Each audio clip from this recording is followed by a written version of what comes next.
And talk about busy roads. Traffic backed up for miles near Moab. That's because people were using SR 191 to get into Arches National Park today. Very busy. Very busy. It's Memorial Day weekend. Now, according to the Utah Department of Public Safety, the park entrance closed around noon while crews tried to ease the congestion going into the park. Utah Highway Patrol says when they arrived, cars were backed up 2.5 miles trying to get in. What we're going to try to do is we're going to try to manage the inflow through the park. We're going to try to help the park services try this out while we're here on scene so that they can manage the flow in and out of the park.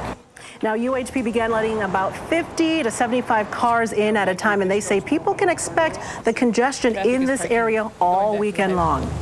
And a Tooele police officer is recovering tonight from injuries, and one dog is dead. Now, that officer shot and killed a dog while responding to a report of a domestic violence call yesterday. Investigators say the officer heard a woman screaming in the backyard. As the officer approached, police say the dog attacked him without warning, bit his hand, at which point the officer fired 2 shots, killing that dog. Now, doctors treated the officer's hand injuries and released him. His body camera, though, recorded the entire incident. Tooele police say they plan to release that footage to the public.